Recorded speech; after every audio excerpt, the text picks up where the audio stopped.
पावपणासनो मङ्गलाणञ्च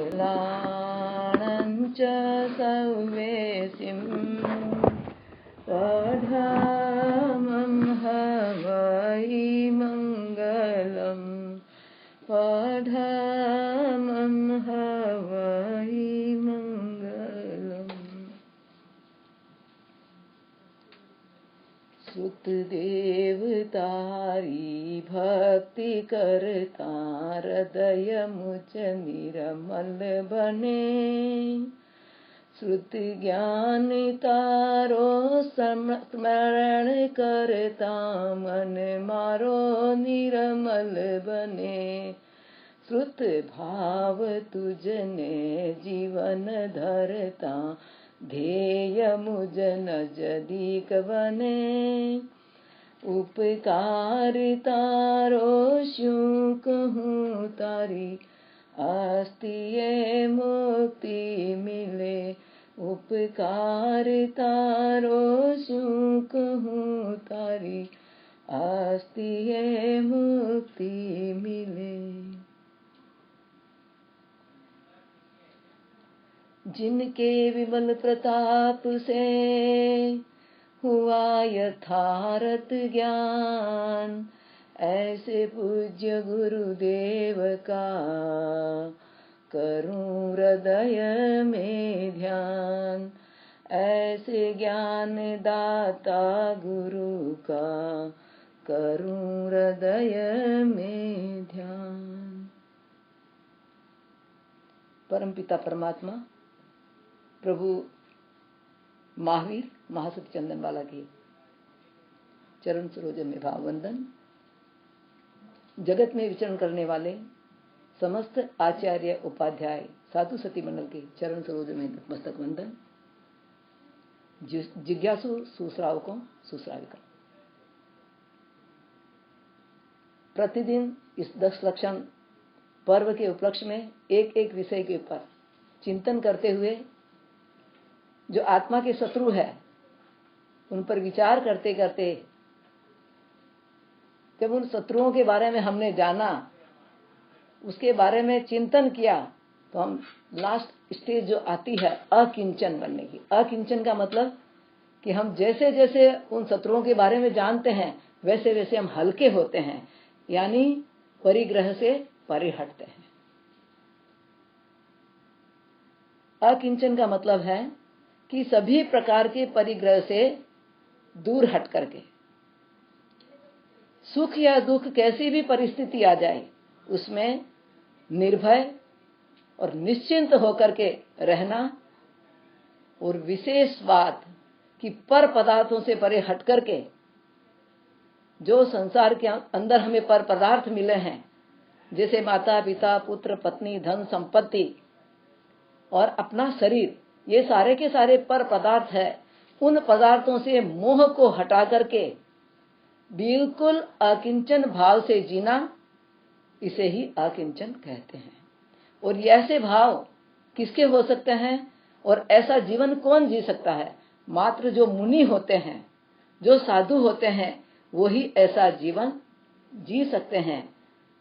यदि उसे और समझना चाहें तो हम ऐसा समझते हैं कि जिस प्रकार क्षमा का विरोधी शब्द है क्रोध, विनम्रता का विरोधी शब्द है मान, कपट का विरोधी शब्द है माया, और संतोष का विरोधी शब्द है लोभ, लेकिन अंत में हम कहेंगे कि अकिंचन का विरोधी शब्द है परिग्रह, क्योंकि परिग्रह ही हमें हल्का नहीं होने देता, हमें वस्तुओं से ममत्व नहीं हटाने देता। तो हम ऐसा कह सकते हैं कि जो अकिंचन भाव है वह अपरिग्रह के भाव है। बंधुओं, परमात्मा ने उत्तराधिकार सूत्र के अंदर बहुत सुंदर बात करी है। निनमो निहरहंकारो निसंगो चत्तगारवो समोये सर्वभूतेषु तसेषु थावरेषु। कि जो प्राणी इस जगत के अंदर उत्तरार्जुन सूत्र का 19वां अध्ययन और उसकी 90वीं गाथा या 90 नंबर की जो गाथा है, उसके अंदर बहुत सुंदर बात कही है कि जो व्यक्ति इस संसार के अंदर निर्ममत्व होकर के जीता है, जो व्यक्ति निरअहंकार यानी क्रोध, मान, माया, लोभ आदि जो राग द्वेष की प्रवृत्तियां हैं, जो पाप कर्म की प्रवृत्तियां हैं, उनको छोड़ करके जीता है, निसंगो यानी संसार के अंदर जो हमारे संग है, बाह्य संग भी है और आभ्यंतर संग भी है। आभ्यंतर संग में तो जैसे राग द्वेष आदि आ गए, लेकिन जो बाह्य संग है वो माता पिता, पुत्र, पत्नी, धन, संपत्ति, परिवार आदि, उनसे ममत्व हटा करके चित्त गार्वो यानी जो 3 प्रकार का गर्व बताया है, रिद्धि गर्व, रस गर्व और साता गर्व। रिद्धि यानी धन संपत्ति, यानी धन संपत्ति से पूर्ण रूप से ममत्व हटा करके, रिद्धि गर्व, रस गर्व यानी किसी भी चीज को खाते समय बिल्कुल बिल्कुल निर्ममत्व भाव से, किसी प्रकार का मन में कोई अच्छा है तो उसका भाव नहीं और बुरा है तो उसका भाव नहीं, जैसी चीज आती है उसको उसी रूप में ग्रहण कर लेता है। और साता गर्व यानी जीवन में सुख आवे या दुख आवे, दोनों में से कुछ भी आवे तो भी वह जीव क्या करता है, साता के साथ में, समभाव के साथ में जीता है। कहते हैं कि धर्म न धूप में है न छांव में है, धर्म न धूप में है न छांव में है, धर्म न नगर में है न गांव में है। परमात्मा ने तो बताया है कि नगर तो अहिंसा, संयम, तप और संभाव में है। यानी जो मुनि इन सभी क्रियाओं का संभाव के साथ में सेवन करता है, वही मुनि इस आकिंचन भाव को अपने जीवन में अंगीकार कर सकता है। बंधुओं, अपरिग्रह और परिग्रह 2 शब्द हमारे बीच में आए, क्योंकि जब तक अपरिग्रही नहीं बनता है, तब तक जब तक ममत्व है जीवन में, जब तक अपरिग्रही नहीं बन सकता। तो उस ममत्व को छोड़ने के लिए कौन कौन से ऐसे भेद हैं, कौन कौन से ऐसे रास्ते हैं जिनको हमें पहले छोड़ना पड़ता है। तो परिग्रह 2 प्रकार का बताया है, बाह्य परिग्रह और आभ्यंतर परिग्रह।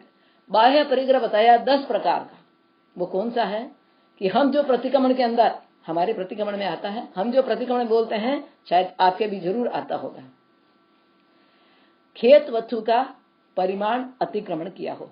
खेत यानी क्षेत्र, हमने जितने क्षेत्र की मर्यादा की हो उसके आगे हम चले गए हो।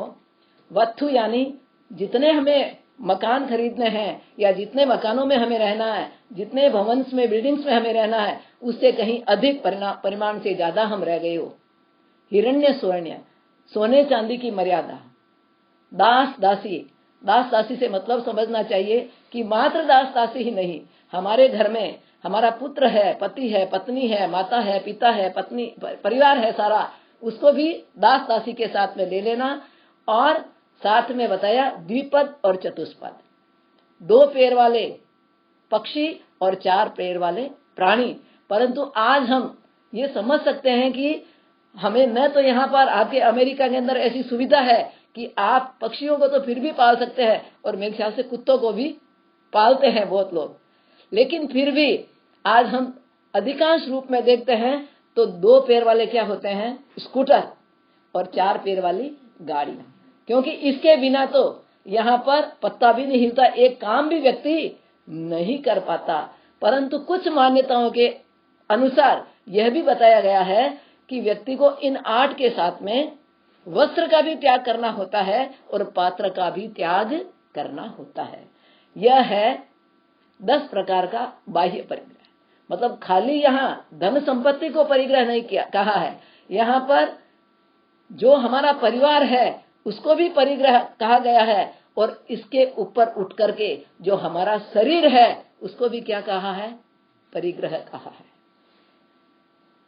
आभ्यंतर परिग्रह 14 प्रकार का, उसमें सबसे पहला परिग्रह बताया मिथ्यात्व। उसके बाद में क्रोध, मान, माया, लोभ, हास्य, रति, अरति, भय, शोक, जिगुप्सा, स्त्रीवेद, पुरुषवेद और नपुंसकवेद, यानी ये 14 प्रकार का आभ्यंतर परिग्रह बताया गया है। हमारी धारणा एक ऐसी हो गई है कि हम पैसे और धन संपत्ति को ही परिग्रह मान लेते हैं और उसी से थोड़ा ममत्व घटाने की कोशिश करते हैं। क्योंकि हम दान किसका देते हैं? धन संपत्ति का दान देते हैं। यानी हम मात्र उसी को समझ लेते हैं कि हम धन संपत्ति को दिया और उसका ममत्व हमने कम किया, तो हम समझते हैं कि हमने बहुत बड़ा काम कर लिया। किसी एक व्यक्ति ने किसी से पूछा कि भाई तुम दान किसका करना चाहते हो, तो उसके तो दिमाग में फिट है कि मुझे दान किसका करना है? धन संपत्ति का करना है। तो क्या भाई तुमको ये भी मालूम है क्या परिग्रह के कितने भेद है? कि भाई साहब हमने तो अभी तक धन संपत्ति को ही परिग्रह समझा है, पर आपको पता है तो आप हमें बता दीजिए। तो भाई साहब ने कहा कि धन संपत्ति और परिग्रह के मात्र 2 ही भेद नहीं है, उसके तो 10 और 14 24 भेद है। 24 भेद है, हम तो उसको जानते ही नहीं है। तो क्या तुम 2 ही प्रकार का दान करना चाहोगे? 2 ही प्रकार के परिग्रह से हटना चाहोगे? कि नहीं, यदि आप हमें बताएंगे 24 के 24 तो हम 24 के 24 करने के लिए तैयार हो जाएंगे। तो उस व्यक्ति ने सबसे पहले उसको कहा कि आपको जो मिथ्यात्व का परिग्रह है, जो आभ्यंतर परिग्रह मिथ्यात्व का बताया है, उसका त्याग करना है तो आप कितनी मात्रा में उसका त्याग करेंगे? क्योंकि हम किसी भी परिग्रह का, हम श्राविका होने के नाते किसी भी परिग्रह का त्याग करते हैं तो हम जैसे गाड़ी रखना है तो भी 5 गाड़ी से ज्यादा नहीं रखेंगे, घर है तो 2 घर से ज्यादा नहीं खरीदूंगा। यानी इस तरीके से हर चीजों का हम परिमाण करते हैं। तो उस भाई साहब को पूछा गया कि भाई आप मिथ्यात्व का परिमाण कितने रूप में करोगे, थोड़ा करोगे कि ज्यादा करोगे? अब वो व्यक्ति, उसका चिंतन चला कि मैं इस व्यक्ति को क्या जवाब दूं, क्योंकि मिथ्यात्व का तो हम तोड़ नहीं सकते, उसकी हम गिनती नहीं कर सकते, या हम उसको बढ़ा घटा नहीं सकते। अब वो बहुत सोचता है, परंतु अंत में वो कहता है कि भाई साहब या तो मिथ्यात्व को पूर्ण रूप से छोड़ना पड़ता है अथवा पूर्ण रूप से मिथ्यात्व साथ में रहता है। ये भाई साहब क्या कहना चाहते हैं कि जब तक हमारे जीवन में मिथ्यात्व है तब तक हम अपरिग्रही नहीं बन सकते। क्यों? क्योंकि चौथा गुणस्थान अवीर्ति सम्यक दृष्टि है। क्या है? अवीर्ति सम्यक दृष्टि है, परंतु अवीर्ति सम्यक दृष्टि वाला मात्र जानता है कि परिग्रह दुख का कारण है, परिग्रह संसार में भटकाने वाला है, परिग्रह से व्यक्ति को अनंत कर्मों का बंध हो जाता है, लेकिन उसके लिए वो पुरुषार्थ नहीं करता, वो त्याग नहीं करता। क्यों नहीं करता? क्योंकि वो अवीर्ति सम्यक दृष्टि है। लेकिन जब 5वां गुणस्थान आता है देश वीर्ति श्रावक का, उस समय हमारी जो अनंतानुबंधी क्रोध मान माया लोभ की प्रकृतियां समाप्त हो जाती है, अप्रत्याख्यानावरण की प्रकृतियां समाप्त हो जाती है। चौथे गुणस्थान के अंदर अप्रत्याख्यानावरण की प्रकृतियां समाप्त नहीं होती, इसलिए वो त्याग नहीं कर सकता। लेकिन 5वें गुणस्थान के अंदर जब ये प्रकृतियां क्षय हो जाती है, उपशम हो जाती है, तब व्यक्ति के मन के अंदर कुछ सही तरीके से उस परिग्रह परिमाण वृत्त को लेने की भावना पैदा होती है। लेकिन जब तक जीवन के अंदर मिथ्यात्व है तब तक हम परिग्रह प्रमाणी कभी नहीं बन सकेंगे। इसलिए ज्ञानी भगवंत कहते हैं कि पहले जो जड़ मूल है उसको हमें क्या करना चाहिए? समाप्त करना चाहिए। जैसे कोई व्यक्ति पत्तों का सिंचन करना शुरू कर दे और मूल को नहीं सींचे तो क्या पत्ते समाप्त हो सकते हैं, या पत्ते बढ़ सकते हैं, या पत्ते खत्म हो सकते हैं? नहीं होते हैं। उन पत्तों को यदि पानी नहीं मिला तो धीरे धीरे पत्ते पीले पड़ के अपने आप समाप्त हो जाएंगे, अथवा यदि मूल को पानी दे दिया तो वो पत्ते हरे हो जाएंगे, लेकिन वो मूल भी उसके साथ में, जड़ें भी उसकी बढ़ती जाएगी, वृक्ष भी उसका बढ़ता जाएगा। परंतु यदि हम उस मूल को ही पानी न दें तो क्या होगा? यानी मिथ्यात्व का भी हम सिंचन नहीं करें तो मिथ्यात्व को जड़ मूल से समाप्त होना पड़ेगा। तो यदि हमें अपरिग्रही बनना है तो सबसे पहले, क्योंकि हर बात के अंदर जो भी हमने भेद अभी तक देखे हैं, जब तक सम्यक दर्शन की प्राप्ति नहीं होती है तब तक वह धर्म उत्तम धर्म नहीं बन सकता। बंधुओं, हम $500-700 का परिग्रह दे देते हैं, किसी को दान कर देते हैं तो हमारे मन में बड़ी खुशी होती है कि आज तो मैंने क्या कर दिया, दान कर दिया। परंतु दान करने के बाद में यदि वह परिग्रह को वापस इकट्ठा करने के लिए उसके ममत्व को नहीं छोड़ता है और उसके लिए डबल कमाई करता है, तो वह परिग्रह हमारे लिए ममत्व छोड़ने वाला परिग्रह नहीं होगा। किसी ने मान लीजिए कि उसका बंगला 40,000 रुपए का था और वह मन में बड़ा खुश होता है कि आज तो मैंने क्या किया, जो 40,000 का बंगला था उसको मैंने 50,000 के अंदर निकाला। उसके मन में कितनी खुशी होती है कि 40,000 की जगह मैंने 50,000 रुपए के अंदर वो बंगला निकाला। परंतु ज्ञानी भगवंत क्या कहते हैं, अरे मूड भोले प्राणी, तूने नफा नहीं किया, तूने उस बंगले को नहीं निकाला, क्योंकि बंगला तो वहीं पर स्थित है, उस बंगले ने तेरे को बाहर निकाल दिया। क्योंकि जब तक ममत्व नहीं हटता है तब तक जीव को खुद को ही वहां से बाहर निकलना पड़ता है। जैसे कि समझ लीजिए कि मैं और मेरे का भाव जहां तक है, मैं और मेरे का भाव ही हमें इस संसार के अंदर परिभ्रमण कराता है और मिथ्यात्व को पैदा कराता है।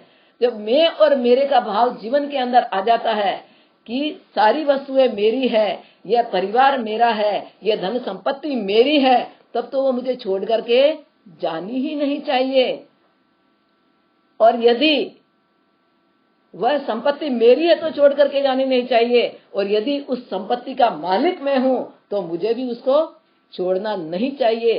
परंतु कभी आपने दुनिया में ऐसा देखा कि कोई व्यक्ति यहां से जब आयुष्य पूर्ण करके जाता है तो कुछ भी साथ में लेके जाता है? नहीं लेके जाता है, मात्र खाली हाथ आता है और खाली हाथ ही जाता है। इसलिए हमारा प्रति समय ये चिंतन रहना चाहिए कि मैं इस संसार में खाली हाथ ही आया और मुझे खाली हाथ ही जाना है। यदि मैं इस परिग्रह का परिमाण करूंगा तो मैं कर्मों से कम बंधूंगा, और ये बंधन ही संसार के अंदर भटकाने के कारण है। तो बंधुओं, हमें हमारे परिवार के प्रति, इस धन संपत्ति के प्रति जो मोह है, जो ममत्व है, सबसे पहले उसको हटाना है। और जब तक मोह और ममत्व नहीं हटता है तब तक हमारा परिग्रह भी कम नहीं हो सकता। ये मोह ममत्व हमें किस प्रकार संसार के अंदर रुलाता है। अधिकांश हमारे परिवार के प्रति यानी स्व के प्रति बहुत ज्यादा ममत्व होता है। एक सेठ था, उस सेठ के घर में उसको नौकर की बहुत अधिक आवश्यकता थी। जो पहले वाला नौकर था वो भाग गया। अब सेठ मन में चिंतन करता है कि जब तक नौकर नहीं आएगा ये सरकार घर का काम कौन करे। सेठ का पुत्र जब 1.5-2 साल का था उस समय वह गुम हो गया था, और गुम होकर के बहुत साल तक वो इधर उधर की ठोकरें खाते रहा। और जब वो थोड़ा बड़ा हुआ, कोई उसको रोटी दे देता था, कोई कपड़ा दे देता था, किसी न किसी रूप में वो क्या करता था, अपना गुजारा करता। और घूमते घूमते जब वो बड़ा हुआ, 10, 15, 16, 17 साल का हो गया, तो वापस घूमते घूमते अपने गांव के अंदर आता है, अपने शहर के अंदर आता है। और वो गांव में सब लोगों को पूछता है कि किसी को यदि काम करवाना हो तो मैं नौकरी करने के लिए तैयार हूं। अब जो सेठ था उसके मन में तो क्या था कि मुझे तो नौकर चाहिए। सेठ ने उसको नौकर के रूप में रख लिया, क्योंकि जब बहुत छोटा था, बड़े होने के बाद में और परिस्थिति खराब होने के कारण में उसका क्या हो गया, पूरा रूप ही बदल गया। सेठ ने उसको घर में रख लिया और रखने के बाद में इतना उससे काम कराया, हाड़ तोड़ काम करवाया, क्योंकि वो कौन है, अभी उसके भाव में नौकर है। कुछ दिनों में इतना काम कराया कि वो नौकर इतना बीमार हो गया, उसको ज्वर आ गया, उसके हाथों पैरों के अंदर सूजन आ गई। अब सेठ मन में विचार करता है, उसके मन में स्वार्थ पैदा होता है, उसके मन में उस नौकर के प्रति ममत्व पैदा होता है कि यदि ये नौकर मुझे छोड़ करके चला जाएगा तो इतना दिल लगा करके हाड़ तोड़ काम करने वाला व्यक्ति मुझे कहाँ मिलेगा। तो वो क्या करता है, नौकर की सेवा करने के लिए तैयार होता है। अब नौकर को बहुत तेजी से बुखार, जब मेटासिन या क्रोसिन कोई भी मेडिसिन हम उसको देते हैं तो शरीर में क्या आता है, पसीना आता है और बुखार धीरे धीरे उतरने लगता है। उसको बहुत तेज ज्वर होने के कारण शरीर में बहुत पसीना आया और वो तड़फड़ाने लगा।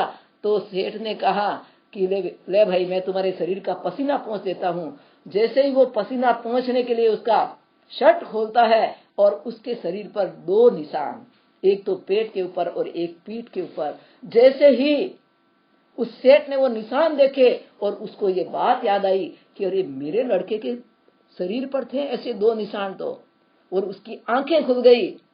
करिए तो मेरा ही बेटा है जो गुम हुआ था इतने वर्षों के पहले, वही मेरे घर में नौकर बना। बंधुओं कैसी स्थिति रही, क्योंकि इस मोह ने क्या किया, अरे मैंने कितना घोर पाप कर लिया, अपने बच्चे के साथ में मैंने अन्याय कर लिया। यदि पर नौकर के साथ में भी ऐसा भाव होता तो वह कभी भी उसके साथ में ऐसा नहीं करता।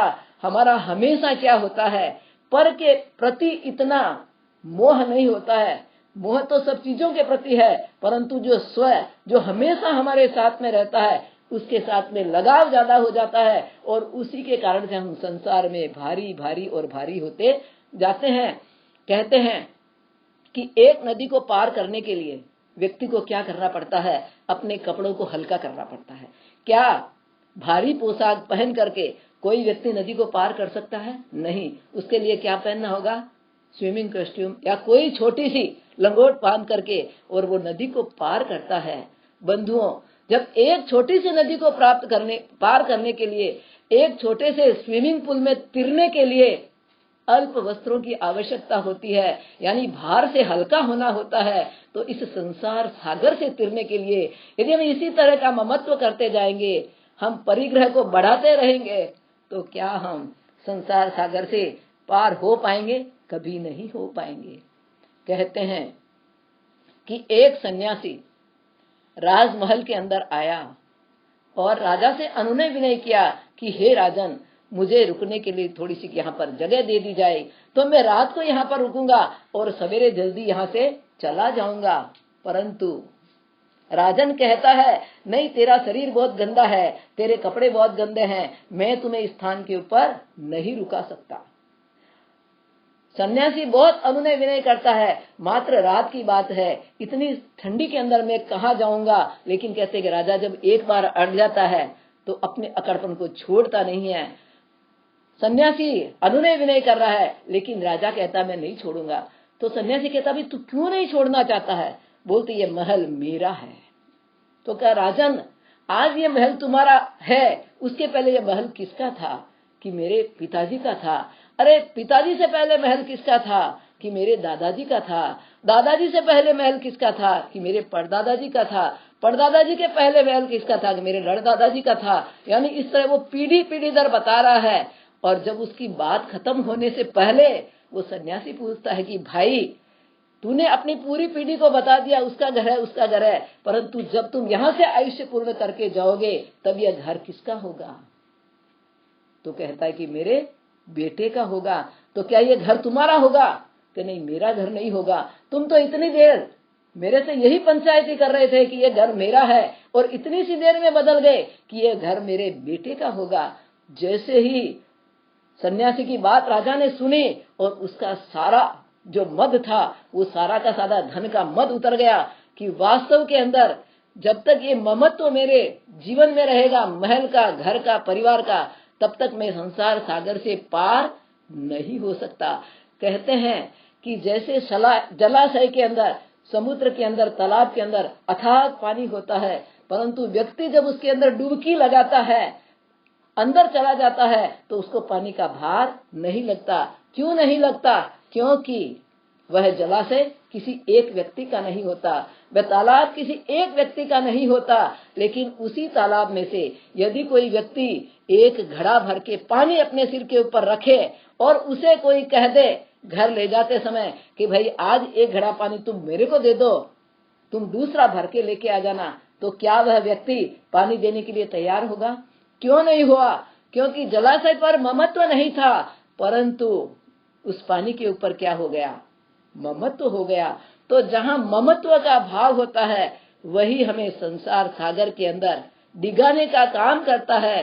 तो बंधुओं, हमें ये चिंतन करना है, ये विचार करना है कि मैं किस प्रकार अपने परिग्रह को कम करूं, किस प्रकार अपने परिग्रह के साथ में मैं कुछ जो भी मुझे मिला है पूर्व पुण्य कर्म के उदय से। व्यक्ति सोचता है कि मैंने कमाई की, मैंने पैसा कमाया इसलिए मेरे पास धन परिग्रह हुआ है। नहीं, ऐसा नहीं होता है। जो व्यक्ति पूर्व जन्म के अंदर पुण्यवानी बांध के आता है अथवा इस भव के अंदर पुण्य कर्म का उपार्जन करता है, उसे सहज रूप के अंदर क्या मिल जाता है? ये लक्ष्मी का सहयोग मिल जाता है। परंतु जो व्यक्ति पाप कर्मों का उदय करके आता है, उसको यहाँ पर कितना भी प्रयत्न करता है तो भी उसे वह वस्तु नहीं मिलती है। अब व्यक्ति सोचे कि मेरी पुण्यवानी से ही मैं कमाता हूं, तो उसको दिमाग से निकाल देना चाहिए। यदि तूने पुण्यवानी से कमाया तो वो चीज तेरी ही रहनी चाहिए। हाँ, पुण्यवानी से ही कमाया, ऐसी बात नहीं है कि पुण्यवानी से नहीं कमाया, परंतु उसका गर्व नहीं करना चाहिए। अरे मेरे पास जितनी धन संपत्ति है इतनी तो किसी के पास है नहीं। अरे मेरा घर परिवार इतना बढ़िया है, इतना तो किसी का हो ही नहीं सकता। कहते हैं कि एक सेठ जिसका बच्चा कहीं बाहर गया और वह चोरी की आदत होने के कारण कहीं पर चोरी करता है और चोरी करके वह दुकान में चोरी करता है और लोगों का पता पड़ जाता है, तो चोर के पीछे क्या करते हैं, हजारों लोग भागते हैं। वह सेठ भी क्या होता है, जब बहुत सारे लोगों का झुंड आता है तो मन में विचार करता है कि ये कोई न कोई चोर है, मैं इसको क्या करूं, पकड़ लूं। घर से निकलता है उस चोर को पकड़ने के लिए, परंतु जैसे ही चेहरा किसका देखता है, वो अपने पुत्र का चेहरा देखता है और उसका ममत्व ऐसा जागता है कि वह उसको वहां पर पकड़ता नहीं है, छोड़ देता है। लेकिन यदि इसकी जगह पर कोई दूसरा प्राणी होता तो क्या उसको ममत्व होता? बंधुओं, दुनिया के अंदर बहुत जगह पर अनेक घरों में चोरियां हो जाती है, अनेक घरों में उसकी संतानों का मरण हो जाता है, परंतु हमको कितना दुख होता है? बहुत थोड़ा। जिस समय हम सुनते हैं उस समय हमें लगता है कि अरे बेचारा मर गया, अरे बेचारे के घर में चोरी हो गई। और यदि वही चोरी हमारे घर में हो जाए, वही चोरी, वही संतान हमारी चली जाए, तो हमें जितना दुख होता है उतना दुख किसी को नहीं होता है। बंधुओं, कहते हैं कि माँ का ममत्व इतना जबरदस्त होता है और माँ खुद भले नहीं खाएगी लेकिन बच्चे को जरूर खिलाएगी, जरूर खिलाएगी। वो बच्चे को खुद भले गीले में सो जाएगी परंतु बच्चे को सूखे में सुलाएगी। जैसे जिनवाणी का हमारे ऊपर उपकार है, वैसे माता पिता का उपकार भी हमारे जीवन में बहुत बड़ा है। हम उस उपकार को भूल जाते हैं। जैसे कहते हैं कि गुरु का उपकार है कि हमें अज्ञान से हटाया, परमात्मा का उपकार है कि हमें निगोद से, अव्यवहार राशि से बाहर निकाला, परंतु माता पिता का भी परम उपकार, जिन्होंने हमें इतने सुंदर संस्कार दिए। यदि माता पिता सुंदर संस्कार नहीं देते तो मैं समझती हूँ कि अमेरिका में आकर के शायद आप यहाँ कहीं भटक जाते। तो हमें आज थोड़ा सा चिंतन, क्योंकि आप अक्सर कर सभी युवा मेरे सामने बैठे हैं और हमें थोड़ा चिंतन करना है कि माता पिता का उपकार हमारे जीवन में किस प्रकार है। इस भजन को हम गाएंगे और आज उसको पूरा गाएंगे।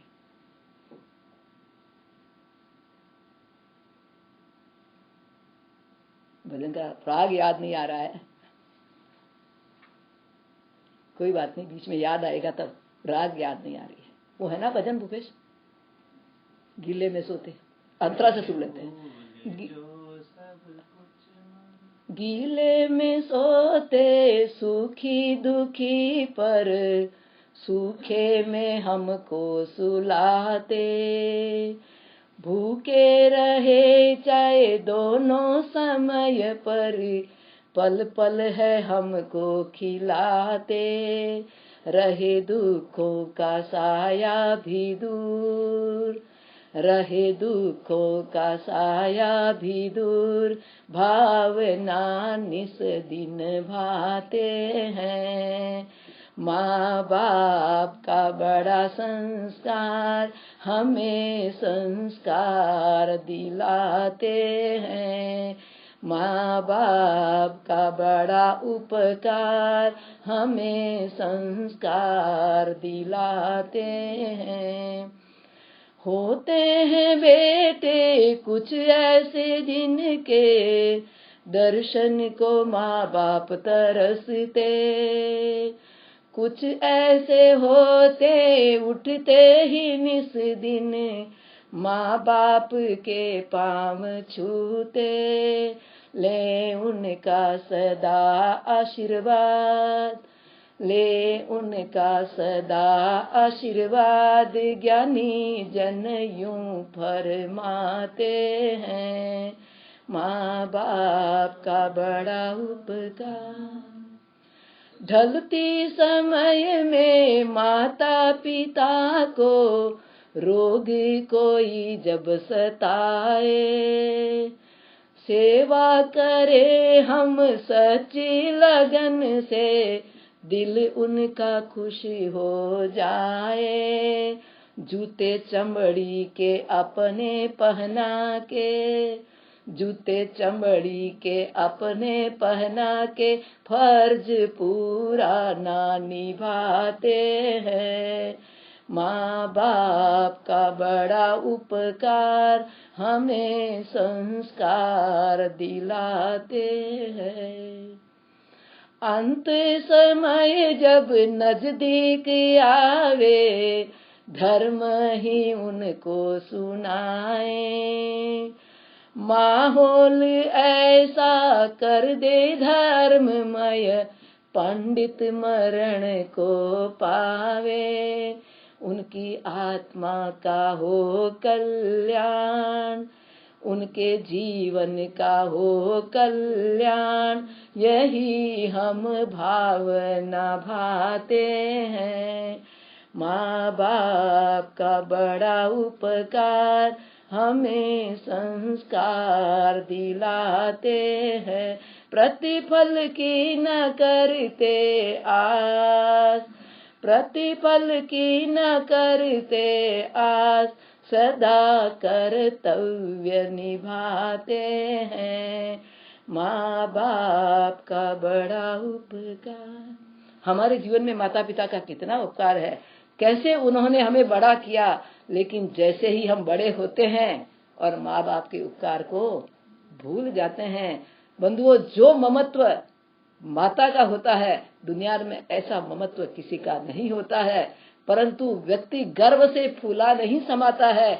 जैसे ही थोड़ा सा बड़ा होता है और वह उन उपकारों को भूल जाता है, यहाँ तक कि थोड़ी सी धन संपत्ति को प्राप्त कर लेता है, तो वो क्या करता है, उस धन संपत्ति का भी गर्व करता है कि मैंने तो अपने पिताजी से भी ज्यादा धन संपत्ति को कमाया है।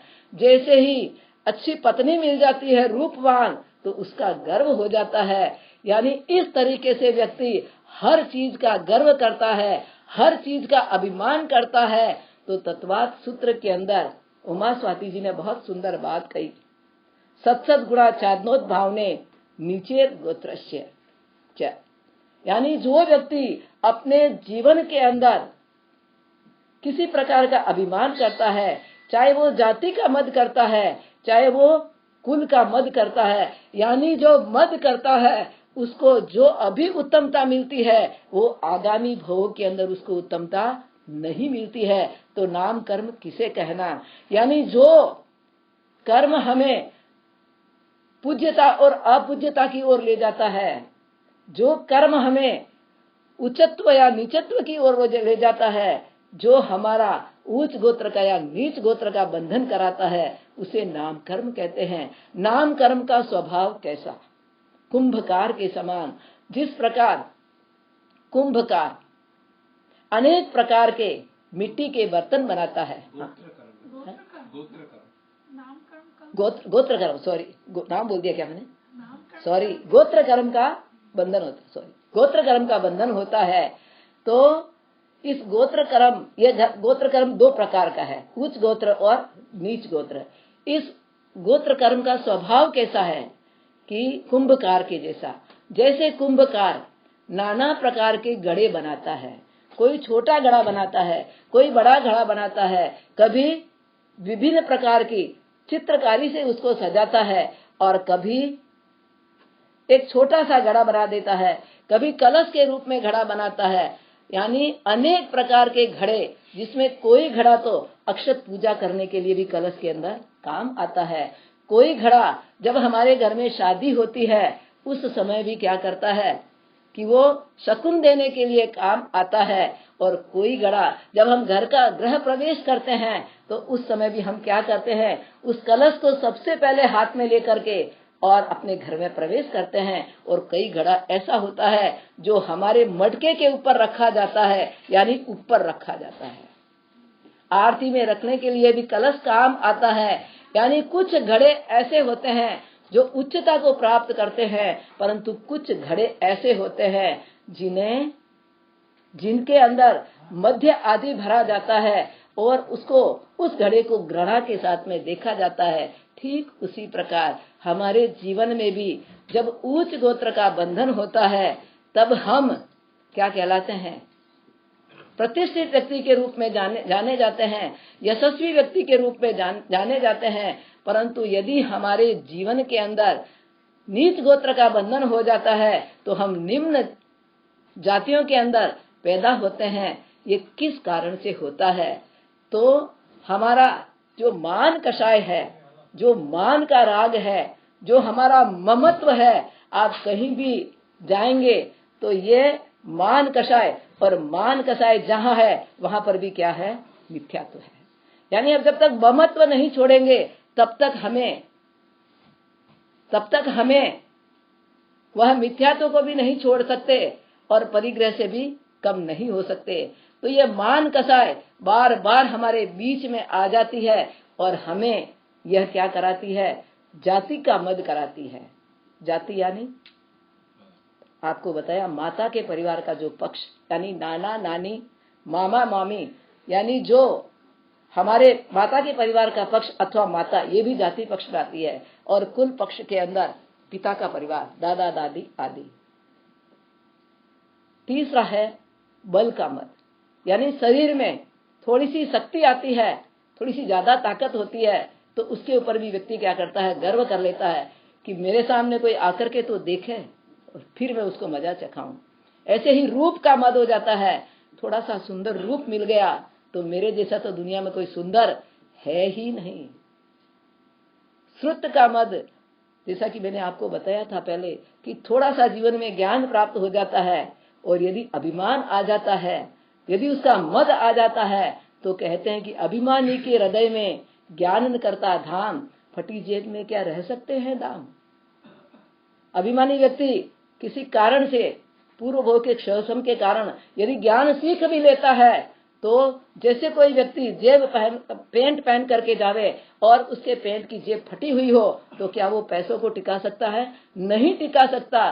ठीक उसी प्रकार अभिमानी व्यक्ति भी ज्ञान को सीख करके यदि अपने जीवन में थोड़ा सा मान कर लेता है तो वो आया हुआ ज्ञान भी समाप्त हो जाता है। हम तप का मद कर लेते हैं, करते तो क्या कुछ नहीं।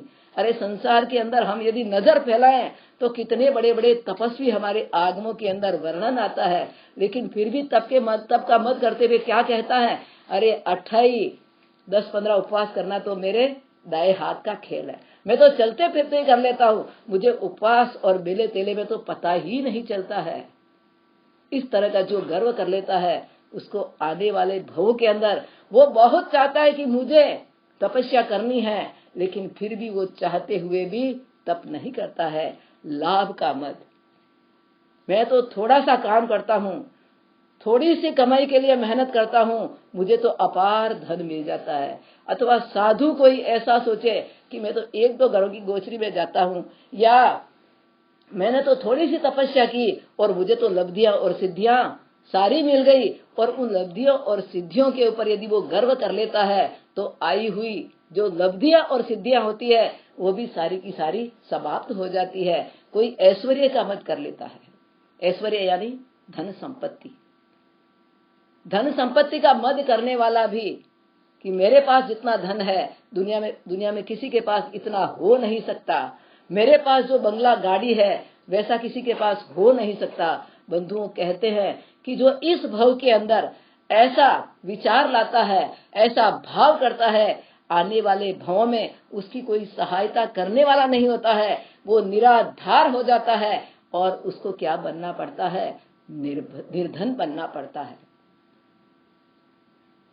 ये नामकरण के बंध के कारण, अशुभ गोत्र कर्म के बंध के कारण अशुभ गोत्र कर्म के, और जब शुभ गोत्र कर्म, क्योंकि गोत्र कर्म भी 2 बार बनता है, आपको कल मैंने बताया था कि यह भी पुण्य और पाप से, ये पूर्ण पाप नहीं है, इससे भी पुण्य और पाप का दोनों का बंध होता है। तो गोत्र कर्म जब जीव अशुभ बांधता है तो इन चीजों के ऊपर मद करता है, परंतु जब गोत्र कर्म वह व्यक्ति शुभ रूप में बांधता है तो वह ये सभी प्रकार के 8 मद नहीं करता है। और जो व्यक्ति मद नहीं करता है, जैसे समझ लीजिए कि इस जीवन के अंदर उसको जो सुंदर भोग के साधन मिले थे, जो सुंदर घर परिवार मिला था, जो धन संपत्ति और सुंदर शरीर मिला था, वह उसको आगे के भाव में हीनता के रूप में मिलता है। परंतु जो व्यक्ति शुभ गोत्र का बंधन करता है, शुभ गोत्र के अंदर वो क्या करता है, अभिमान नहीं करता है, और अभिमान नहीं करता है तो उसके फल स्वरूप उसे क्या मिलता है, उसका फल उसे क्या मिलता है, तो जाति की संपन्नता, यानी वह जाति से संपन्न बनता है, उच्च जाति के अंदर पैदा होता है। और मान लीजिए किसी कारणवश उसने नीच जाति का बंध भी कर लिया हो तो वो जल्दी ही उन बंधनों को तोड़ करके और साधु बन जाता है। साधु बनने के बाद में जाति नीच नहीं होती है। जैसा कि हरिकेश बल ने चंडाल कुल में पैदा हुआ, लेकिन जब मुनि बन गया तो वहां पर कोई जाति थी, जाति नहीं थी। जैसे मैतार्य मुनि ने मेहतर के घर में जन्म लिया, लेकिन जब वो मुनि बन गए तो उनकी जाति बदल गई थी। तो जाति की संपन्नता यदि बांध करके आता है, जितनी संपन्नता बांध करके आता है उतना तो उसको भोगना ही पड़ता, जितना कर्म बांध करके आता है। परंतु जब वो कर्म समाप्त हो जाते हैं, भोग लिया जाता है, तब उसको क्या मिल जाती है, जाति की संपन्नता, कुल की संपन्नता। हमें कभी कभी ये चिंतन होता है, मनन होता है कि परमात्मा प्रभु महावीर 12:30 से रात्रि तक ब्राह्मणी की कुक्षी में क्यों रहे। ये बात मैंने आपको पहले बता दी थी कि उन्होंने किस प्रकार नीच गोत्र का बंधन किया था। जब वो भरत बंधन करने के लिए जाता है और वह मन में विचार करता है कि मेरे दादा तीर्थंकर, मेरे पिताजी चक्रवर्ती, और मैं तीर्थंकर बनूंगा, मैं प्रिय मित्र राम का चक्रवर्ती भी बनूंगा। और उसको क्या आता है, वहां पर अभिमान आता है, और अभिमान के फल स्वरूप वो नीच गोत्र का बंधन कर लेता है। एक बार नहीं, परमात्मा महावीर एक बार ब्राह्मणी की कुक्षी में नहीं आए थे। जो 27 भव में है उसमें भी कई बार उनको ब्राह्मणी की कुक्षी के अंदर आना पड़ा। तो बंधुओं, जो तीर्थंकर भगवान होते हैं, जो बड़े बड़े महापुरुष होते हैं, उनको भी ये कर्म नहीं छोड़ते हैं, तो हमें तो कौन छोड़ने वाला है। जो व्यक्ति जैसे बल की संपन्नता मिलती है, जो अपने जीवन में कभी घमंड नहीं करता कि मुझे इतना अच्छा बल मिला है, तो उसको बल की संपन्नता, आपको मैंने बताया था कि सैनिक महाराजा ने अपने बल का गर्व किया था और उसके फलस्वरूप उनको क्या मिला, कहाँ मिला, बल का तो किया उन्होंने। यदि उनको मात्र बल का अभिमान किया तो थोड़ा शरीर में बल कम मिलता, परंतु उन्होंने क्या किया, बल का गर्व करके और ऊपर से और आनंद पर आनंद बनाया कि मेरे जैसा दुनिया के अंदर कोई शिकारी नहीं मिल सकता। रूप का मद सनत कुमार चक्रवर्ती ने किया था। इस तरीके से अपन एक लाभ का मल बहुत सारे साधु भगवंत करते हैं कि मुझे इस तरह से लाभ मिल जाता, और बहुत सारे गृहस्थ भी करते हैं कि मैं तो थोड़ा सा काम करता हूँ। और जो लाभ का मद नहीं करते हैं, उन्हें सहज रूप से जहां भी जाते हैं उन्हें हर प्रकार की सुविधा वहां पर आगे तैयार रहती है। और ऐश्वर्य का मद, यानी जो धन संपत्ति का मद नहीं करता है, उसे आगामी भव के अंदर उसे बहुत सारे ऐसे धन की संपत्ति प्राप्ति होती है कि गद्दे पर बैठा बैठा ही एक टेलीफोन घुमाता है और करोड़ों की संपत्ति को प्राप्त कर लेता है। परंतु ये अभिमान भी कब आता है, जब इन सभी वस्तुओं के ऊपर ममत्व होता है।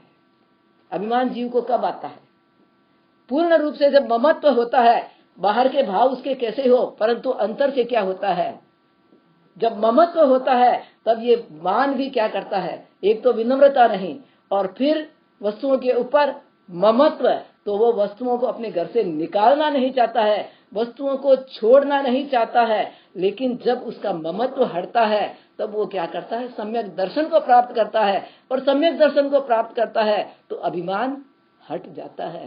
कहते हैं कि गिरे रहो परिवार से पर न भूलो विवेक, गिरे रहो परिवार से पर न भूलो विवेक। जब मैं इस दुनिया में आया था एक, और अंत में गया तब भी रहा एक का एक। यानी इस दुनिया के अंदर जो भी प्राणी आता है वो अकेला ही आता है और उसे अकेला ही जाना पड़ता है। परिवार वाले, सगे संबंधी या धन संपत्ति, उसे कैसी भी प्रकार की विपत्ति आती है तो बचाने के लिए सहायक नहीं होता है। यदि ममत्व को हटाना है तो हमें इस बात का चिंतन भी करना होगा। यह संसार महासागर है, हम मानव है तिनके। यह संसार महासागर है, हम मानव है तिनके। इधर उधर से बहकर आए कौन कहां पर किनके, इधर उधर से बहकर आए कौन कहां पर किनके। यानी ये संसार महासागर है, अनेकों प्राणी प्रतिक्षण जन्म लेते हैं और प्रतिक्षण मरते हैं। पता नहीं सभी प्राणियों के साथ में हमने कितने संबंध किए होंगे, सभी प्राणियों के साथ में। यानी संसार का कोई एक भी ऐसा प्राणी नहीं है कि जिसके साथ में हमने संबंध नहीं किया। लेकिन हमारे परिवार में अभी भी जो व्यक्ति आया है वो कोई पता नहीं नरक गति से आया होगा, कोई तिर्यंत गति से आया होगा, कोई मनुष्य गति से आया होगा, कोई देव गति से आया होगा। जैसा जैसा कर्म व्यक्ति करता है वैसे वैसे कुल की और घर की उसे क्या हो जाती है, प्राप्ति हो जाती है। और वैसे वैसे कर्मों के कारण हमें भी क्या मिलता है, उनका सहयोग मिलता है। जो व्यक्ति शुभ कर्मों का बंधन करके आता है उसको अच्छा घर मिलता है, अच्छा परिवार मिलता है, और सारा परिवार धर्मवान होता है और धर्म में साथ देने के लिए भी तैयार हो जाता है।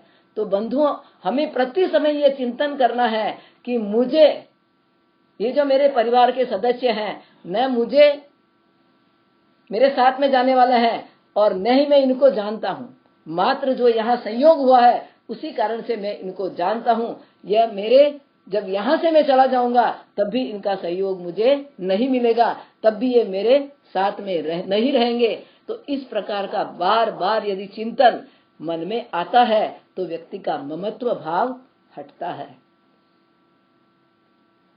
ममत्व भाव को हटाने के साथ में हम थोड़ा सा बात, ये कर्म बंध कैसे होते हैं, क्योंकि अब समय हमारे पास में 2 दिन का और, जिसमें विषय कितने हैं, 3, त्याग, तप और ब्रह्मचर्य, 3 विषय है। तो हम थोड़ा थोड़ा ये जो गोत्र कर्म बनता है वो बंधता कैसे है, या जो 8 कर्म है वो बंधते कैसे हैं। उसके लिए प्रकृति बंध, स्थिति बंध, अनुभाग बंध और प्रदेश बंध, 4 प्रकार का बंध बताया है। उन 4 प्रकार के बंध को हम एक मोतीचूर के लड्डू के हिसाब से समझेंगे। जैसे सबसे पहला है प्रकृति बंध। प्रकृति बंध यानी जो कर्म दलिकों को, यानी हमने ज्ञानावरणी कर्म को बांधा है तो उसका स्वभाव कैसा है। जैसे कोई व्यक्ति सोंठ का लड्डू बनाता है, गोंद का लड्डू बनाता है अथवा मेथी का लड्डू बनाता है, तो सबके स्वभाव क्या होते हैं। कोई वात का हरण करता है, कोई पित्त का हरण करता है, कोई कफ का हरण करता है, कोई किसी न किसी प्रकार की बीमारी को ठीक करने का हरण करता है। ठीक उसी प्रकार जैसे जैसे कर्म दलिकों को हम बांधते हैं वैसा वैसा स्वभाव उस कर्म को भोगने के लिए मिलता है। वो स्वभाव क्या है, प्रकृति बंध। दूसरा है स्थिति बंध, यानी हमने जो लड्डू बनाया है वह लड्डू, उस लड्डू की काल मर्यादा कितनी है। जो हमने कर्म बांधा है उस कर्म की काल मर्यादा कितनी है, हम कितने समय तक उस कर्म को भोगेंगे। क्योंकि जो लड्डू हम बनाते हैं वो लड्डू, कोई लड्डू तो महीने 2 महीने में खराब नहीं होता है, कोई 4 महीने भी खराब नहीं होता है, परंतु उस लड्डू के अंदर हमने मावा डाल दिया यानी दूध डाल दिया तो वो लड्डू क्या हो सकता है, 15 दिनों में भी खराब हो सकता है। ठीक उसी प्रकार जैसी जैसी स्थिति जीव 15 दिनों के कर्मों की स्थिति बांधता है तो 15 दिन तक वहां रहता है, और कोई महीना, 2 महीना, 4 महीना, अथवा कोई हजारों वर्षों की, क्योंकि ज्ञानावरणी और दर्शनावरणी अंतराय कर्म की स्थिति मैंने आपको बताई थी कि 30 कोड़ा-कोड़ी सागरोपम की हो सकती है, और मोहनी कर्म की स्थिति 70 कोड़ा-कोड़ी सागरोपम की होती है। अब उसमें से कोई जीव कम कम प्रमाण के अंदर, स्थिति के अंदर बांधता है तो जल्दी से उसको भोग लेता है, और कोई जीव अधिक प्रमाण वाली बांधता है तो उसको अधिक समय तक भोगना पड़ता है। तीसरा है अनुभाग बंध, यानी जैसा जैसा, जैसे हमने सौंठ का लड्डू, पिंपर का लड्डू, अजवाइन का लड्डू, मेथी का लड्डू बनाया, तो उसके क्या होते हैं, सबके अलग अलग रस होते हैं, क्योंकि कोई थोड़ा चरपरा होता है, कोई मीठा होता है, कोई थोड़ा खारा होता है, यानी सबके अलग अलग स्वाद होते हैं। उसी प्रकार जब यह जीव कर्म बांधता है, कोई तीव्र रस से बांधता है और कोई मंद रस से बांधता है, यानी कोई खाते समय समभाव से कोई चीज को खा लेता है, और कोई खाते समय जैसे ही मान लो दाल के अंदर नमक नहीं है, थाली को फेंक देता है। जब वो थाली को फेंकता है तब वो क्या करता है, तीव्र रस का बंद कर लेता है, यानी उसको उन कर्मों को बड़ी कठिनाई के साथ में भोगना पड़ता है, परंतु जो मंद रस का बंधन करता है वो सहज रूप से ही क्या करता है, उन कर्मों को भोग लेता है। और चौथा है प्रदेश बंध, यानी हमारा ये जो शरीर है, ये हमारा जो जीव है वो असंख्यात प्रदेशी है। अब ऐसा कोई जरूर नहीं है कि सभी शरीर असंख्यात प्रदेशी हो, उसमें जितने जितने प्रदेशों से जीव, जैसे लड्डू बनता है, कोई लड्डू 100 ग्राम का बनता है, कोई 200 ग्राम का बनता है, कोई 500 ग्राम का। और अभी अभी हमने इंडिया के अंदर सुना था कि गणेश जी को लड्डू चढ़ा था, वो कितना बड़ा था, कितना बड़ा लड्डू था, कहते हैं कि 1000 मन का लड्डू था। अब वो कितना बड़ा लड्डू होगा, और गिनीज वर्ल्ड के अंदर भी उसका नाम आया है। तो बंधुओं, अलग अलग प्रमाण के जो लड्डू बनते हैं, ठीक उसी प्रकार हमारा ये आत्मा भी अलग अलग प्रदेशों से जो शरीर बनता है, वैसे तो चाहे कम प्रदेश है तो भी छोटे शरीर में भी समा सकता है, और ज्यादा प्रदेश है तो बड़े शरीर में भी समा सकता है। जिस प्रकार दीपक का प्रकाश होता है वो कहीं पर भी रखो, कम या ज्यादा रूप में पूरे कमरे के अंदर समा जाता है, वैसे ही हमारा जो ये जीव है वो प्रदेशों के हिसाब से अपने शरीर को बनाता है।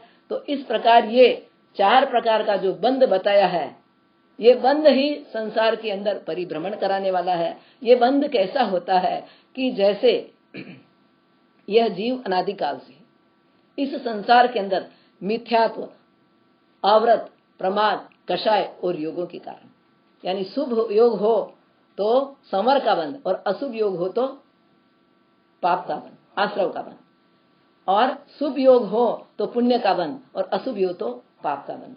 यानी इन 5 कारणों के कारण, और भी अनेक कारण होते हैं, लेकिन 5 कारणों के कारण यह जीव कर्मों का बंध करता है। तो हम कल इस बात के ऊपर चिंतन करेंगे, मनन करेंगे कि किस प्रकार यह जीव इन 5 कारणों से कर्मों का बंध करता है, और किस कारण से वो संसार के अंदर भटकता है। आज हमने बंधुओं ममत्व को छोड़ करके समत्व के अंदर प्रवेश करने की थोड़ी सी कुछ कला सीखी, और साथ ही हम किस प्रकार के कर्म यदि हम बांधे तो हमें ऊंचा या नीचा गोत्र मिल सकता है। तो हम पूर्ण रूप से ये ध्यान रखें कि जब जब भी ये प्रसंग आए उस समय हम अपने को जो मिली हुई संपत्ति है, अपने को जो मिला हुआ परिवार है, अपने को जो मिला हुआ शरीर है, उसके ऊपर हम ममत्व नहीं करें, क्योंकि ये शरीर भी परिग्रह का कारण है, और इस शरीर से भी यदि मोह नहीं हटता है तो ये भी हमें अनंत संसार के अंदर भटकाने वाला है।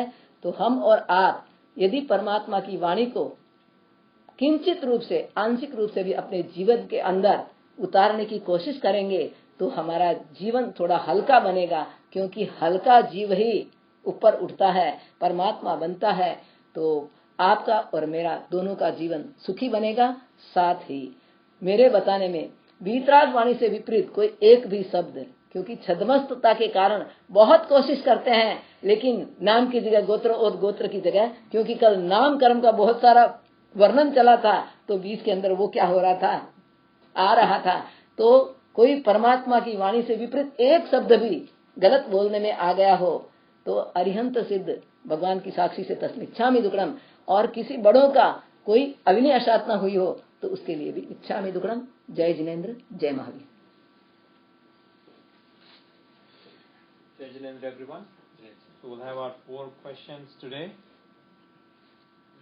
पहले आपको डाउट है? Doubt, sorry. नहीं डाउट नहीं, प्रश्न। हाँ, तो ये उच्च गोत्र और नीच गोत्र का काफी सुनते हैं मनुष्य गति के लिए। तो तिर्यंश गति, देव गति, नरक गति में सारे नीच गोत्र है कि उनमें भी होता है? कल मैंने आपको बताया था कि जो 3 आयुष्य है वो शुभ आयुष्य है। जैसे कुत्ता, तिर्यंश गति का कुत्ता भी हमारे घर में जो रहता है, भले ही वो नीच गति में पैदा हुआ है, लेकिन उसने ऐसी पुनवानी बांधी है कि वो क्या कर रहा है, हमारे घर में रह रहा है। अब मनुष्य गति में भी भले ही पैदा हो गया, लेकिन जिसने अभिमान किया है वो कहाँ जा सकता है? ये 3 प्रकार का जो आयुष्य है उसमें, और ऐसा नहीं समझना चाहिए कि तिर्यंश गति के जीव अभिमान नहीं करते। चारों गति के जीवों के अंदर चारों प्रकार की कषाय होती है, ये तो मालूम है ना। तो कभी कभी तिर्यंश गति का जीव जैसे शेर है, और शेर को भी क्या होता, मन तो होता ही है, तो कभी कभी उसको भी अपना बल का अभिमान आ सकता है, और अभिमान के स्वरूप यदि वो बहुत ज्यादा अभिमान आ जाए तो वो भी क्या कर सकता है, कभी नीच गोत्र का बंधन कर सकता है। देवगति में भी सब जगह, देवगति में तो अभिमान है ही है, क्योंकि दशानन राजा जब, हाँ बोलिए। हाँ, बंद तो कहीं पे भी कर सकते हैं, नहीं यार, प्रत्यक्ष दिखता है ना अपने को।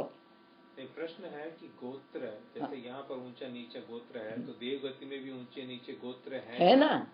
है ना। भवनपति के देव कैसे हैं, परमाधर्मी देव कैसे हैं, तो वही वैसे ही बाणवंतर देव कैसे हैं। अरे एक तो देव मैंने आपको बताया, किल्बिसी देव, तो जो हमारी जो हल्की से हल्की जाति है वैसी जाति के देव हैं। वो कौन से हैं?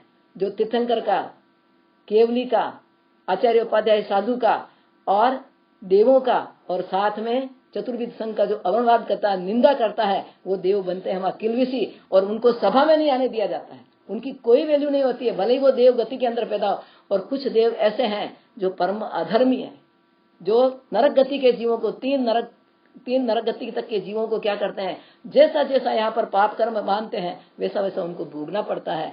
और जो ऊपर के देव हैं वो कितनी सत्ता के अंदर है, यानी दूसरे देवलोक तक देवी होती है, तो वहां पर भी मनुष्य के समान काम भोग करते हैं। उसके आगे मात्र स्पर्श से भोग करते हैं, उसके आगे मात्र उनका नाम लेकर के भोग कर लेते हैं, और उसके आगे मात्र मन से चिंतन करके भी वो क्या कर लेते हैं, अपने मन को संतुष्ट कर लेते हैं। लेकिन जो सर्वात सिद्ध विमान वाले देवता है वो परम सुखी है, यानी जो जो जीव जैसा जैसा कर्म बांधता है वैसा वैसा उसको फल जरूर मिलता है। तिर्यंश गति में से होते हैं? तिर्यंश गति में भी होता है? तिर्यंश गति में तो सामने दिखते हैं, जैसे आपने कुत्ता का, तिर्यंश गति में तो सामने दिखते हैं। कुछ गोत्र का हैं? गोत्र तो उनका नीच गोत्र ही रहेगा। जलचर, स्थलचर, खेचर, भुजपरिसर और उर्परिसर, उन 2 के अंदर जो जलचर है, खेचर है और स्थलचर है, ये दोनों तिर्यंश आयुष्य, यानी इतना लंबा आयुष्य मानते हैं, युग्मिक बनते हैं। और वहां पर यदि उनको खेचर को तो मिथ्या दृष्टि बनाई मिलता है, तो वो हमेशा मिथ्या तो रहता है, पर स्थलचर को वहां सम्यक दर्शन की प्राप्ति है। और जिस युग्मिक को सम्यक दर्शन के अंदर जो पैदा होता है उसकी सम्यक दर्शन युगलिक गति में छूटती नहीं है, क्योंकि युगल का जो भाव मिल जाता है उसमें दृष्टि का परिवर्तन होता नहीं है। तो कितनी पुण्यवान जीव होगा वो, कि वहां पर भी उसको ऐसा सम्यक तो मिलता है। और वो ऊंचे देवों के अंदर, यानी ऊंचे देवों में तो युगलिक मर करके दूसरे देवलोक से ऊपर तो जाता नहीं, या ज्यादा से ज्यादा पहले के बीच तक जा सकता है, उससे आगे नहीं जाता। एक और प्रश्न है कि तिर्यंश में नीच गोत्र कैसा और उच्च गोत्र कैसा, मतलब अगर वो कुत्ता भी पैदा उनके अब अपने कोई वहां पर तो कोई जातिवादी का नाम तो है नहीं। हाँ, वही इसलिए तो ऐसे हम समझ सकते हैं कि वो जिनको जैसी जैसी व्यवस्था मिली है उस हिसाब से। हाँ, नरक में भी? हाँ, नरक में भी देखिए, जो सम्यक दृष्टि जीव नरक की गति के अंदर जाता है वहां पर भी रिकमेंडेशन चलता है। जैसे लक्ष्मण का जीव नरक में गया और सीता का जीव देवलोक में गया, और ये लक्ष्मण भी क्या सम्यक दृष्टि जीव है, वहां गया। पहली बात तो क्या है कि जो सम्यक दृष्टि जीव होता है उसे कितना भी दुख होता है, कितना भी कष्ट होता है, तो भी उसको दुख मानता नहीं है। परंतु फिर भी देवता तो क्या करते हैं, अपना काम करते ही वहां जाने के बाद में, क्योंकि जिसने जो पाप किया है उसका फल भोगने के लिए तैयार। तो सीता देवलोक से वहां जाती है और कहती है कि भाई ये सम्यक दृष्टि जीव है, इसको तू मारना मत, पीटना मत। तो वो नारकी के देव भी क्या करते हैं, इस बात को मान जाते हैं। और कुछ जीव ऐसे होते हैं जैसा जैसा पाप करते हैं उनको याद दिला दिला करके वो परमाधर्मी जीव क्या करते हैं, कष्ट देते हैं। और जो सम्यक दृष्टि जीव होता है उसको कष्ट तो उतना ही दिया जाता है, परंतु उसका वो बुरा नहीं मानते, उसके लिए वो सुखी या दुखी नहीं होते। बस उनके मन में तो एक ही भाव रहता है कि जो मैंने कर्म बांधे हैं उन कर्मों का फल मुझे भोगना है। Okay, thank you. क्वेश्चंस नहीं है तो फिर मैं पूछता हूँ। So we'll start with number 1 from this side. आपने नहीं है क्या? अच्छा। घर पे देख रहा हूँ। फर्स्ट क्वेश्चन इज अपना जो टॉपिक था आज का अकिंचन, तो उसका मतलब क्या और उसका मतलब क्या?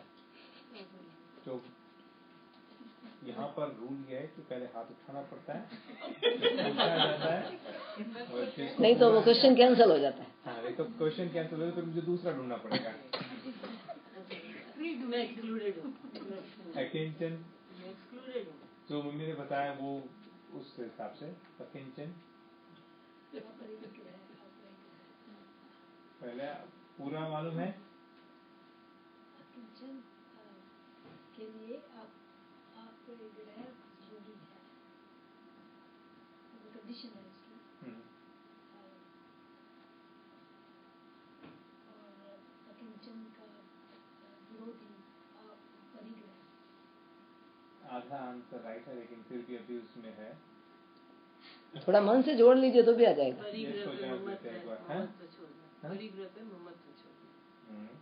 और एक और बात बताएगी, वो तो है खैर, परिग्रह है, परिग्रह के ऊपर से ममत्व आता है ना, तो निर्भय होकर, क्या वो शब्द यूज है, निर्भय होकर मोह को हटा कर जीना। निर्भय और निश्चिंत होकर के किसी प्रकार की परिस्थिति में भी, दुख है चाहे सुख है, उस समय भी वो बिल्कुल निर्भय और बिल्कुल निश्चिंत होकर के जिए। लेकिन इम्पोर्टेंट वही था कि परिग्रह पर हाँ, उत्तर तो वही है।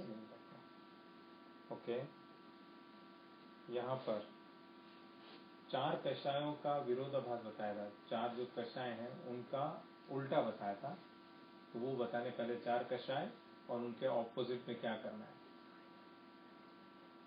आपने पहले दिया है उत्तर, कोई मैं देख रहा हूँ और कोई है। हाँ, वो तो मालूम है।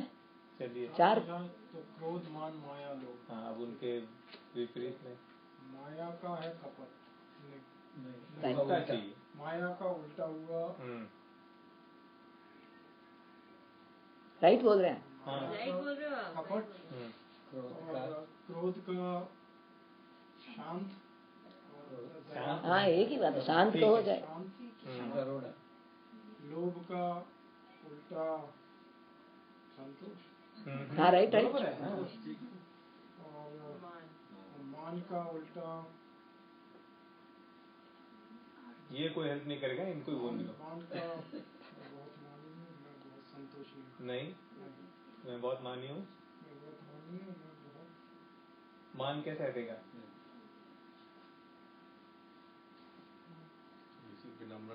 बहुत निकट पहुंच गया। नम्रता। बिल्कुल सही उत्तर, एकदम सही उत्तर। काफी कंप्यूटर को चलाना पड़ा। आई लाइक जब एक्चुअली क्या होता है, थोड़ी हिंदी बोलने की आदत कम होती है ना, तो उसको बोलने में भी थोड़ी दिक्कत आती है। वो उसके उल्टे भी जाते हैं ना, मतलब उत्तम क्षमा मार्दव आर्जव शौच, तो क्रोध मान माया लोग। हाँ, बिल्कुल। अभी इस तरफ मुझे एक परिग्रह पर मम्मी का एक अच्छा दृष्टांत लगा जो नदी से रिलेटेड था।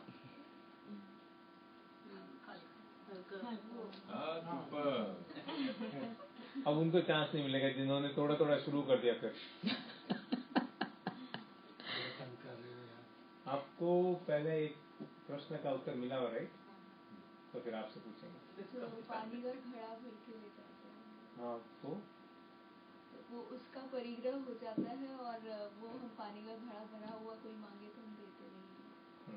तो जब क्या हुआ उसके ऊपर? हाँ उसको एक्सप्लेन तो कीजिए कि कैसे वो परिग्रह क्या हुआ जब नदी वो में परिग्रह तो हो गया। होता है तब उसका परिग्रह मतलब नहीं होता है, बट अगर नदी से घड़ा Right. भर के तब ले जाते हैं तो उसका परिग्रह होता है। तो वैसे ही ये सारा संसार में जो है वो नदी तरह ही है। अपने को लगता है अपन ने लिया और फिर उस पर ममत्व है। मुझे बहुत अच्छी बात लगी। अपन प्रतीक्षा फुल नेम प्रतीक्षा जैन। ओके, अब लास्ट इधर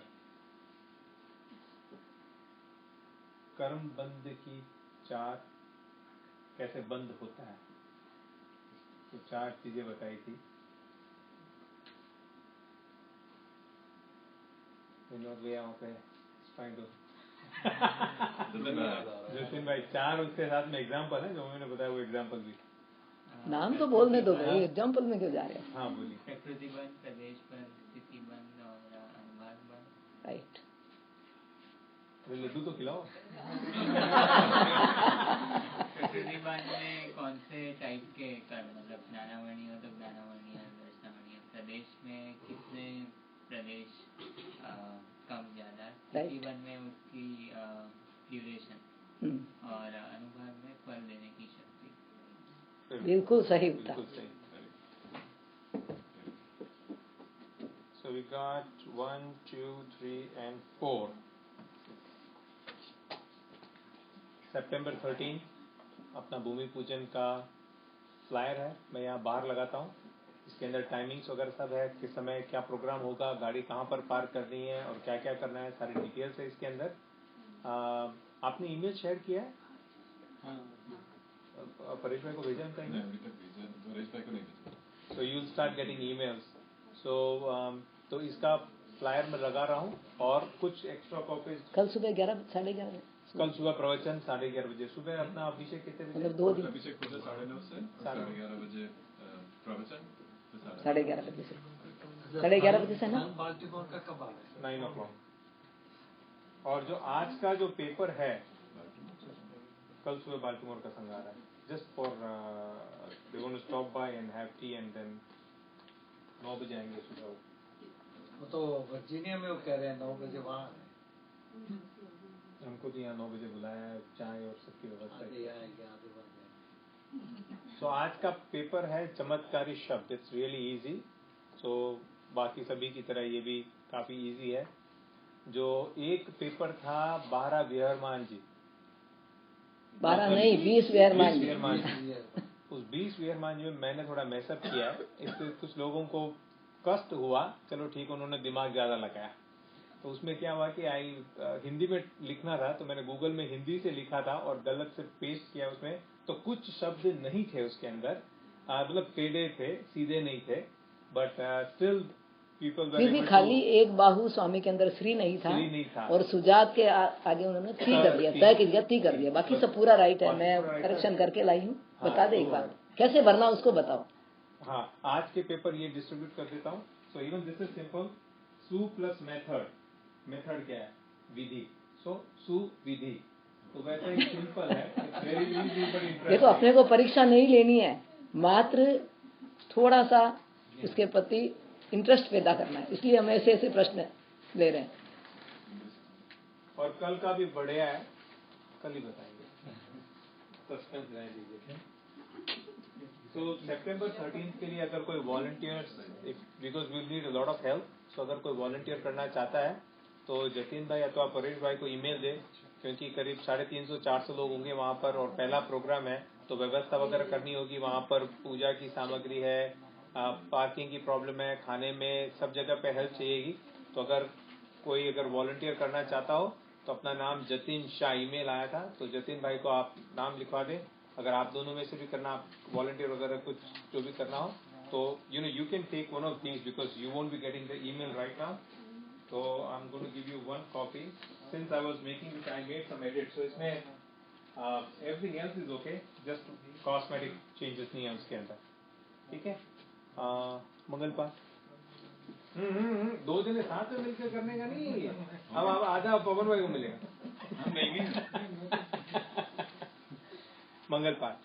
नमो अरहंताणम, नमो सिद्धाणम, नमो आयर्याणम, नमो वज्रायणम, नमो लोई सवसामनम, ऐसो पंचन मुखारो सभ्य पावपना सुनो मंगलानं च सव्वेसिम पद्मम हवै मंगलम। गुरुदेव की आज्ञा से चत्तारी मंगलम अर्हंता मंगलम सिद्धा मंगलम साहु मंगलम केवली पणतो धमो मंगलम। चत्तारी लोगुत्तमा अर्हंता लोगुत्तमा सिद्धा लोगुत्तमा साहु लोगुत्तमा केवली पणतो धमो लोगुत्तमो। चत्तारी शरणं पवज्जामि अर्हन्ते शरणं पवज्जामि सिद्धे शरणं पवज्जामि साहु शरणं पवज्जामि केवली पनत्तम धम्मम शरणं पवज्जामि। अर्हंतों का शरणा सिद्धों का शरणा साधुओं का शरणा केवली परुपी दया धर्म का शरणा। ये चार शरण दुख हरण जगत में और न शरणा कोई होगा। जो भव्य प्राणी करे आराधन उसका जर अमर पद होगा। उसका सदा ही मंगल हो। बोलिए भगवान महावीर स्वामी की जय। जय जिनेन्द्र।